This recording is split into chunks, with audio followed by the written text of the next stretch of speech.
For a closer look at the impact of the tariff war, Professor Tim Harcourt, chief economist at the Institute for Public Policy and Governance at the University of Technology, Sydney, joins us live. Professor, thank you for making the time to speak with us. Let's dive in. The markets have reacted sharply to Trump's tariffs. How concerned should investors be?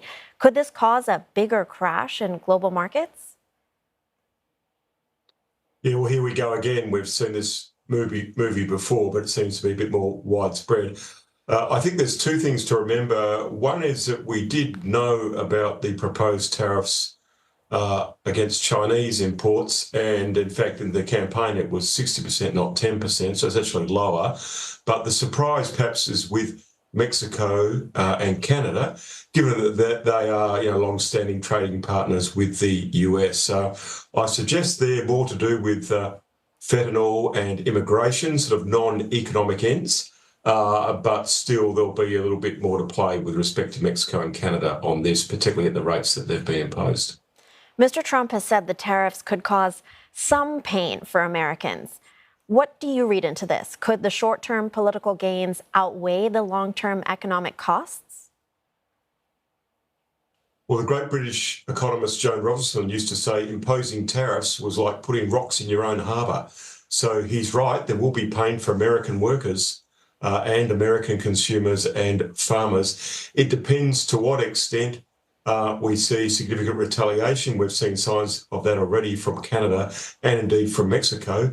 And to what extent this is just a negotiating tactic. We recently saw President Trump put tariffs on Colombian coffee over a dispute over illegal immigration. When the illegal immigrants returned to Colombia, the tariffs were lifted. So it could just be part of Donald Trump's negotiation tactic that he did as a businessman, and perhaps not much to do with economics at all. Not much to do with economics at all. You had earlier mentioned that the tariffs imposed on China were lower than expected, 10%. China so far has not retaliated with tariffs, but indicated it will announce countermeasures. What are the possible strategies China could employ now, and how might it try to balance retaliation with diplomacy? It's extraordinary with China. The Vice Premier said that there's no winners with trade wars and condemned the tariffs, yet here was China putting tariffs on Australia quite recently, particularly on our agricultural products, and of course that really backfired on China. So China's not exactly the patron saint of free trade in this.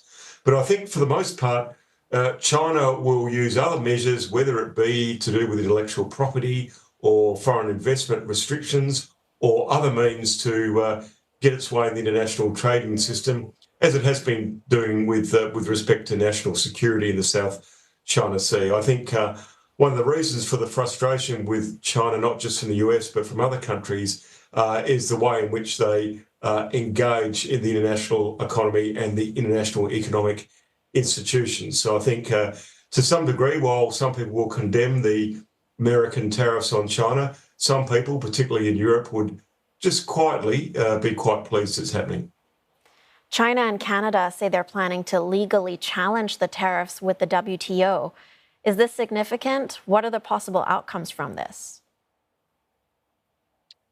Yeah, I guess the big thought of China joining the WTO when it did, with great support from President Clinton at the time and other countries, was that would bring China into the world trading system. But it seems that a lot of the time China's been taken to the WTO, so it's no surprise that it'll try and get remedies against the US and against the Trump tariffs.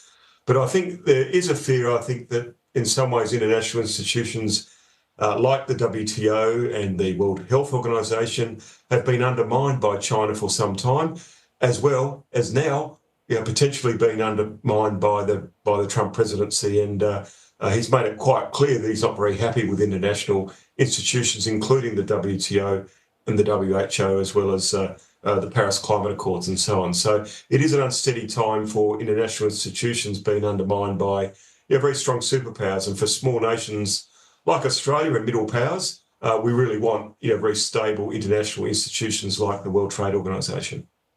Canada and Mexico have announced their tit-for-tat tariffs. The U.S. may now retaliate to that as well. How concerned should we be about a full-blown trade war?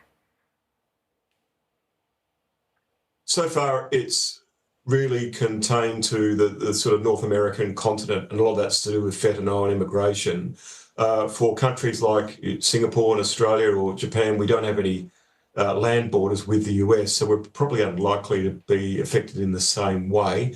Of course, if there is continued retaliation, that's of concern to world markets. On the other hand, for countries like Australia and Japan, we would be seen as quite reliable trading partners now, given that Trump is at the helm of the United States. So, in some ways, for countries that are building good, strong, stable relations in the Asia Pacific, they probably are perceived as good, stable trading partners in comparison to what's going on elsewhere in the world economy. Mr. Trump has said the pain of his tariffs will be worth it, in the long run at least. Does anyone walk away winning from this? Ultimately, trade wars hurt everyone, workers, consumers, farmers and the global economy, particularly if the effects are widespread.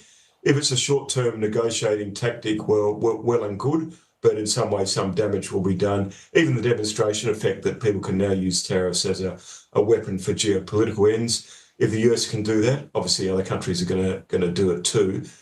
So even if the effects are short-lived, the demonstration effect of what you can do with tariffs to use it for non-economic purposes, that could be quite concerning for international relations.